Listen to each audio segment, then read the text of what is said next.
this idea a last-minute flight of fancy from a man who spent decades developing land deals? Or is it a thoughtful proposal to help solve a global crisis?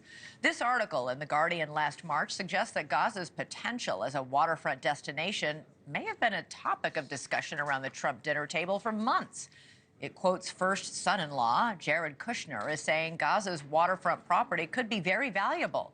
He suggested Israel should bulldoze part of the Negev Desert, which is an arid region in southern Israel, and just move Palestinians there. This comes as Trump addresses another looming threat that might require U.S. military action. There is word from our own intelligence agencies that Iran is developing a crude nuclear weapon. Today, Trump said he would prefer to deal with Tehran, dismissing reports that he was working with Israel to attack Iran. So we have a lot to get to, and for more, let's go first to NewsNation's national correspondent, Robert Sherman, who's live at the White House. Robert, first of all, I know you are waiting any moment now. California Governor Gavin Newsom will arrive. He was supposed to arrive almost an hour and a half ago. Yes, that's exactly right. It's been certainly a day of clarity here at the White House, especially on this issue of Gaza here, Elizabeth. Is something that the White House did re-up today is their position that they do believe that the United States should be taking over Gaza. But a couple of the points they made mention of walking back, on the one hand, the removal of Palestinians in order to rebuild Gaza.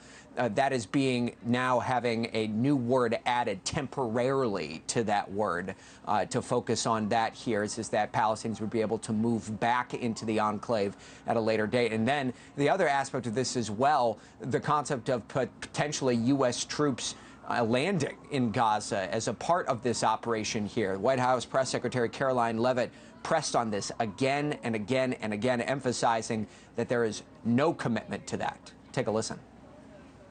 Reject the premise of your question that this forces the United States to be entangled in conflicts abroad. The president has not committed to putting boots on the ground in Gaza. He has also said that the United States is not going to pay for the rebuilding of Gaza. His administration is going to work with our partners in the region to reconstruct this region. And in terms of the reaction from a lot of those partners, both Jordan and Egypt have come out and said that they do not want to see Palestinians moved out of the enclave while that rebuilding process goes on. And Saudi Arabia has said that their position remains unchanged, despite what the president said.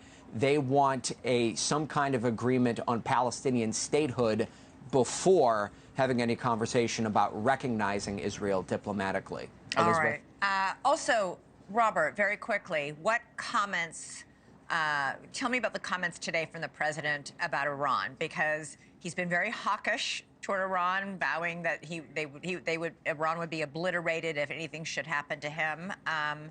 And he's meeting with Prime Minister Benjamin Netanyahu, who wants nothing more than to destroy Iran.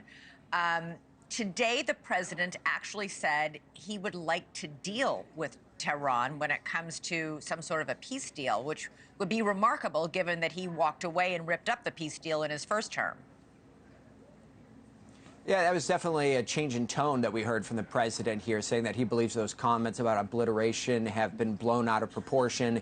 He says that what he wants to see is some kind of a new Iran nuclear deal, and he wants a prosperous Iran in order to be dealing with here into the future, and a relationship with the Iranian leadership going forward here. So a bit different than the tone that you heard in the Oval Office yesterday. All right. Robert Sherman reporting live from the White House. Thank you so much. We'll come back to you when Governor Newsom arrives. But for more on... Thanks so much for watching. Go to joinnn.com to find NewsNation on your television provider. And don't forget to click the red subscribe button below to get more of NewsNation's fact-driven, unbiased coverage.